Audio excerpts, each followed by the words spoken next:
बिस्मिल्लाहिर्रहमानिर्रहीम, अस्सलाम वालेकुम। मैं फैज़ान रिजवी और आप मेरे यूट्यूब चैनल और फेसबुक पे देख रहे हैं। आज 18 जून 2023 दिन है जी, संडे इतवार का। अफ्रीका के वफ्द ने रूस के सदर व्लादिमीर पुतिन से मुतालबा किया कि आप अपनी फ़ौजें यूक्रेन से बाहर निकाल लें और बातचीत की टेबल पर बैठ जाएं, थोड़ी सी लचक दिखाएं, इससे पहले कि तनाज़ा एक बड़ी जंग में कन्वर्ट हो जाए। अफ्रीका के वफ्द के इस मुतालबे पर रशिया के सदर ने एक डॉक्यूमेंट निकाल कर अफ्रीकन डेलीगेट्स को दिखाया और वो डॉक्यूमेंट ज़ाहिर है फिर मीडिया के सामने भी उसकी तफसीलात आ गई। इस डॉक्यूमेंट ने बहुत सारे राजों से पर्दा उठाया है, बहुत सारे सवालात के जवाबात इस डॉक्यूमेंट के अंदर छुपे हुए हैं। ये डॉक्यूमेंट आपके साथ शेयर करूंगा, क्या तफसीलात हैं इस डॉक्यूमेंट के अंदर। एक चीज़ तो वाज़ेह है, ये डॉक्यूमेंट मीडिया के सामने आने के बाद एक्सपर्ट्स भी कह रहे हैं कि एक चीज़ तो वाज़ेह हो गई कि ये जंग, ये तनाज़ा बातचीत की टेबल पर कभी नहीं आ सकता। इतना ज़्यादा बिगड़ चुका है ये तनाज़ा। डॉक्यूमेंट की तफसीलात आपके सामने रखूंगा। इजराइल का main battle tank, one of the best in the world, Merkava mark 3,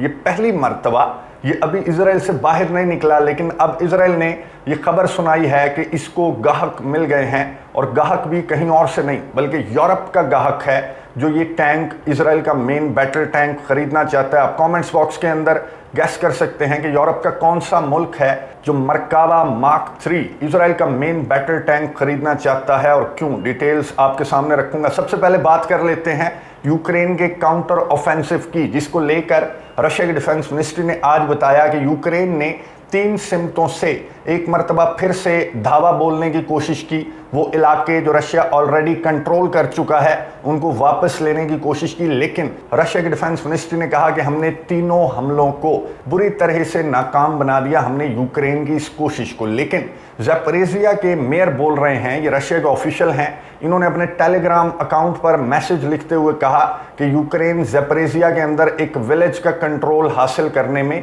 कामयाब हो चुका है। यूक्रेन की डिफेंस मिनिस्ट्री ने कहा कि हमने 14 एयर स्ट्राइक्स की रशिया के ठिकानों पर और बहुत ज़्यादा नुकसान। यूक्रेन की डिफेंस मिनिस्ट्री ने क्लेम किया कि हमने बहुत ज़्यादा नुकसान इन एयर स्ट्राइक्स के दौरान रशिया का किया है। खरसन रीजन के अंदर एक असलहे गोले बारूद का ठिकाना भी यूक्रेन कहता है कि हमने रशिया का वो ठिकाना सक्सेसफुली तबाह किया है। यूके की डिफेंस मिनिस्ट्री क्या कह रही है, ये स्टेटमेंट आपको नज़र आ रही होगी। यूके की डिफेंस मिनिस्ट्री कह रही है कि दोनों साइड्स पर, रशिया की साइड पर भी और यूक्रेन की साइड पर भी अमवात डबल हो चुकी हैं। जो फौजी अहलकार हैं वो पहले से दुगनी तादाद में मारे जा रहे हैं। रशिया की स्ट्राइक्स भी जारी हैं, रशिया के हमले भी जारी हैं, और रशिया के इन हमलों में जिस वेपन ने सुर्खियां ग्रैब कर रखी हैं वो है रशिया का मेन बैटल टैंक T-14 अरमाता। ये जो टैंक है ये वही टैंक है जिसने अभी गुज़िश्ता दिनों मैंने आपको वीडियो आपको दिखाई थी, दोबारा आप देख लें।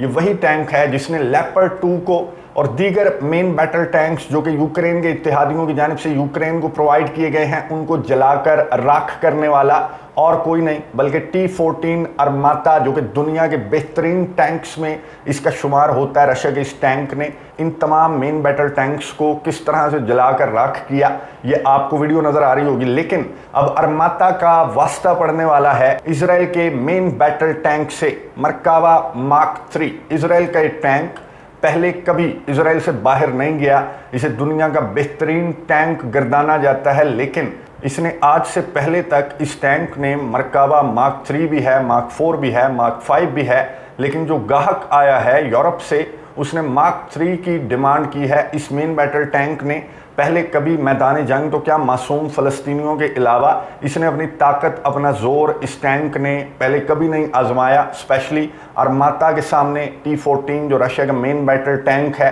उसके सामने ये टैंक टिक पाएगा या नहीं, लेकिन यूरोप से एक गाहक ने इस टैंक की डिमांड की है। और वो गाहक कौन है, और उससे भी बड़ा सवाल ये है कि इजराइल जिसने पहले कभी ये टैंक बाहर किसी को नहीं बेचा, अब ये टैंक बाहर क्यों बेचने पर राज़ी हो गया इजराइल। सबसे पहले तो मैं आपको बता दूं कि गाहक कौन है। इजराइल के ऑफिशियल ने बताया कि 2 गाहक हैं, एक तो यूरोप से है और एक यूरोप का नहीं है। जो यूरोप से गाहक है वो ये बताया जा रहा है कि या तो यूक्रेन है या फिर बाल्टिक स्टेट्स जो लिथुआनिया, लैटविया और इस्टोनिया है, इन 4 ममालिक में से कोई एक है जिसने इजराइल का मेन बैटल टैंक इसमें दिलचस्पी जाहिर किया और इजराइल भी राज़ी हो गया कि ठीक है हमारा टैंक खरीद लो। लेकिन यहाँ पर मैं आपको एक्सपर्ट ओपिनियन बता दूँ।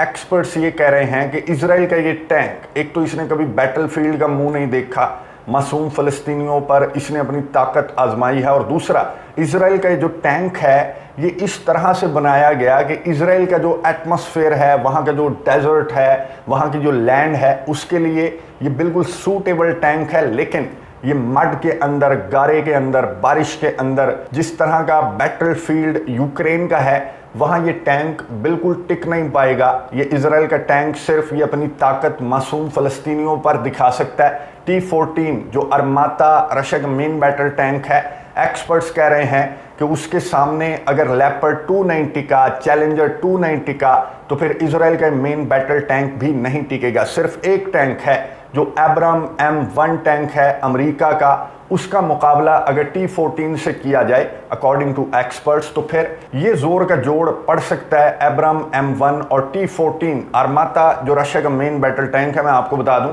कि जो मेन बैटल टैंक अमेरिका का है एब्राम M1, उस पर ट्रेनिंग स्टार्ट हो चुकी है यूक्रेन के फौजियों की, और 2 महीनों का बताया जा रहा है कि 8 वीक्स के बाद ये मेन बैटल टैंक अमेरिका का एब्राम M1 ये भी मैदान जंग के अंदर होगा। सवाल ये है कि इजराइल ने अपना मेन बैटल टैंक बेचने का फैसला क्यों किया। उसका सिंपल जवाब तो ये है, ये तस्वीर जो है ये इसका सिंपल जवाब है कि चाइना एक मरतबा फिर से सालसी की कोशिश करने लगा है। फ़लस्तीन के सदर महमूद अब्बास से शी जिनपिंग की रिसेंटली मुलाकात हुई और शी जिनपिंग ने कहा कि मैं अब ईरान और सऊदी अरब के मुआहदे के बाद अब जो चाइना का फोकस है वो इजराइल और फ़लस्तीन के तनाज़े को सेटल करने पर लग पड़ा है। और चाइना, रशिया, ईरान और दीगर जो ममालिक हैं वो किस ग्रुप, किस ब्लॉक के अंदर हैं वो आपको बहुत अच्छी तरह से मालूम है। खैर, ये जो डिटेल्स मैंने आपको बताई, इनको सुनने के बाद ऐसा लगता है कि ये जंग बढ़ेगी, फैलेगी, बैटल टैंक्स का मुकाबला होगा, हेलीकॉप्टर्स का भी मैं आपको बता दूं, यूके की डिफेंस मिनिस्ट्री ने बताया कि रशिया अटैक हेलीकॉप्टर्स ले आया है मैदान जंग में, और ये अटैक हेलीकॉप्टर्स रशिया के नए हेलीकॉप्टर्स हैं और ये यूक्रेन के काउंटर ऑफेंसिव को नाकाम बनाने में ये अटैक हेलीकॉप्टर्स रशिया के बहुत अच्छा किरदार अदा कर रहे हैं। खैर, जंग फैलती हुई नज़र आ रही है और इसी जंग को फैलने से रोकने की कोशिश कर रहा है अफ्रीका का वफ्द, जो कि यूक्रेन के दारुल हुकूमत कीव के बाद, गुज़िश्ता वीडियो के अंदर मैंने डिटेल के साथ बताया कि कीव के अंदर क्या हुआ। फिर मॉस्को चला गया है वफ्द, वहाँ पर रूस के सदर व्लादिमीर पुतिन से राउंड टेबल के गिर्द बैठकर गुफ्तगू करते हुए इस वफ्द ने मुतालबा किया, रशिया के सदर से रिक्वेस्ट की कि यूक्रेन के सदर व्लादिमीर ज़ेलेंस्की से हमारी डिटेल के साथ मुलाकात हुई, बातचीत हुई, वो बातचीत के टेबल पर बैठने के लिए तब तक तैयार नहीं है जब तक आप अपनी फ़ौजें यूक्रेन से बाहर नहीं निकाल लेते। तो बराए मेहरबानी थोड़ी सी लचक दिखाएं, अपनी फ़ौजें यूक्रेन से बाहर निकालने, इस तनाज़े को बातचीत के टेबल पर आने दें। बॉल आपके कोर्ट में है, इस तनाज़े को बातचीत के टेबल पर ले आएं, इससे पहले कि ये तनाज़ा फैल जाए, जिस तरह की खबरें मैदान जंग से हमें नज़र आ रही हैं। तो अफ्रीका के वफ्द के इस मुतालबे पर, इस डिमांड पर रूस के सदर व्लादिमीर पुतिन ने एक डॉक्यूमेंट निकाल कर अफ्रीका के वफ्द के सामने रख दिया और कहा कि इसके ऊपर दस्तखत भी हैं। ये डॉक्यूमेंट नहीं है, ये एग्रीमेंट है जो तय पाया था साल 2022 मार्च के महीने में इस्तांबुल, तुर्की के अंदर। रूस के सदर व्लादिमीर पुतिन ने कहा कि ये एग्रीमेंट तय पाया था और इस एग्रीमेंट के गारंटर कौन थे? इस एग्रीमेंट के गारंटर थे अमेरिका, बरतानिया, तुर्की, बेलारूस, चाइना और फ्रांस। रूस के सदर व्लादिमीर पुतिन ने कहा कि ये एग्रीमेंट की कॉपीज़ मैं आपको दूंगा, इस एग्रीमेंट में पढ़ लें, जिसके नीचे यूक्रेन के ऑफिशियल्स के दस्तखत भी हैं। इस एग्रीमेंट में लिखा हुआ है कि यूक्रेन न्यूट्रलिटी को अपनाएगा, किसी अलायंस का हिस्सा ना बनने का वादा करेगा, लेकिन उससे पहले रशिया अपनी फ़ौजें यूक्रेन के दारुल हुकूमत से पीछे हटाए। रूस के सदर व्लादिमीर पुतिन ने कहा कि इस एग्रीमेंट पर दस्तखत होने के बाद, इतने बड़े बड़े गारंटर्स की मौजूदगी में इस एग्रीमेंट पर दस्तखत होने के बाद रूस ने जो ही अपनी फ़ौजें यूक्रेन के दारुल हुकूमत से पीछे हटाईं तो यूक्रेन के सदर व्लादिमीर ज़ेलेंस्की इस एग्रीमेंट से मुकर गए और इतने बड़े बड़े जो गारंटर्स थे वो भी कुछ नहीं कर सके। तो आप क्या करेंगे? रूस के सदर व्लादिमीर पुतिन ने कहा कि क्या आप मुझे गारंटी देते हैं कि अगर मैं यूक्रेन से अपनी फ़ौजें एक मरतबा फिर से निकालता हूँ तो क्या बईद यूक्रेन से, उसके मास्टर्स से, अमेरिका, बरतानिया से, कि यूक्रेन फिर से अपने एग्रीमेंट से, अपने मुआहदे से निकल जाए और अपनी जंग की स्ट्रेटजी तब्दील कर दे, रीग्रुपिंग करे और एक बार फिर से रशिया को चीट करे? ये बात सुनकर और ये एग्रीमेंट की कॉपी देखकर ये आपको वीडियो नज़र आ रही होगी कि जो अफ्रीकन ऑफिशियल्स हैं उनकी आंखें खुली की खुली रह गईं कि रशिया के सदर व्लादिमीर पुतिन ने तकरीबन 1 साल से ज़ायद के अरसे के बाद ये डॉक्यूमेंट मीडिया के सामने वो ले आए और मीडिया इसे रिपोर्ट कर रहा है। मीडिया पर जिस तरह की रिपोर्ट्स गर्दिश कर रही हैं वो मैं आपको बता दूं। मीडिया ये बता रहा है कि मार्च 2022 के अंदर वॉइस ऑफ अमेरिका और बड़े बड़े अखबारों ने इस तरह की रिपोर्ट शाया की थी कि एग्रीमेंट तय पाने वाला था। इस्तांबुल के अंदर यूक्रेन और रशिया के दरमियान एग्रीमेंट तय पा चुका था, दस्तखत हो चुके थे, लेकिन किसने खराब करवाया ये एग्रीमेंट? जिस बंदे ने ये एग्रीमेंट खराब करवाया अब उसे पकड़ना बहुत मुश्किल है, क्योंकि वो अब प्राइम मिनिस्टर नहीं रहा। बोरिस जॉनसन यूके के प्राइम मिनिस्टर थे जिन्होंने सरप्राइज्ड विजिट किया था यूक्रेन के दारुल हुकूमत का, और वहां पर यूक्रेन के सदर व्लादिमीर ज़ेलेंस्की से बोरिस जॉनसन ने मुलाकात की थी सिर्फ इसी मुद्दे पर कि मुकर जाओ, एग्रीमेंट से पीछे हट जाओ, मगरिब, बरतानिया, अमेरिका तुम्हारी बैक पर नहीं होगा। इन फ्यूचर अगर रशिया ने दोबारा से तुम्हारे इलाकों पर हमला करने की कोशिश की, न्यूट्रलिटी को मत अपनाओ। ये बोरिस जॉनसन का मशवरा था यूक्रेन के सदर व्लादिमीर ज़ेलेंस्की को, जिसके बाद यूक्रेन के सदर इतने बड़े एग्रीमेंट से पीछे हट गए। उस वक्त जब रशिया की फोर्सेस यूक्रेन के दारुल हुकूमत से पीछे हट गई, वो यूक्रेन का दारुल हुकूमत और वो रशिया की फोर्सेस का पीछे हटना, जिसको लेकर 1.5 साल का अरसा तकरीबन होने वाला है। किस तरह से यूक्रेन के सदर व्लादिमीर ज़ेलेंस्की भड़के मारते हैं, उनके इत्तेहादी जो हैं वो किस तरह से यूक्रेन की फोर्सेस की ताकत बताते हैं कि रशिया नाकाम हो गया था, यूक्रेन के दारुल हुकूमत को कंट्रोल नहीं कर सका था। तो ये माहिदा, ये एग्रीमेंट रीज़न बना कि रूस ने अपनी फ़ौजें यूक्रेन के दारुल हुकूमत से पीछे हटाई थी। अफ्रीकन ऑफिशियल्स के पास कोई जवाब नहीं था। जब रूस के सदर व्लादिमीर पुतिन ने ये डॉक्यूमेंट उन्हें दिखाया तो वाज़ेह हो गई, ये बात तो वाज़ेह हो गई कि ये तनाज़ा इतनी ज़्यादा चीटिंग के बाद कि 2014 के अंदर जो मिन्स्क एग्रीमेंट तय पाया था वो भी एक धोखा था, जिसको एडमिट किया कैमरे के सामने साबिक जर्मन चांसलर एंगेला मर्केल ने कैमरे के सामने बैठकर कहा था कि मिन्स्क एग्रीमेंट रशिया को धोखा देने और यूक्रेन को तैयारी करवाने के लिए था। तो रूस के सदर व्लादिमीर पुतिन की बात बिल्कुल दुरुस्त है कि मैं अपनी फ़ौजें यूक्रेन से बाहर नहीं निकालूंगा, मैं ये इलाके यूक्रेन को वापस नहीं दूंगा, क्योंकि कोई एतबार नहीं है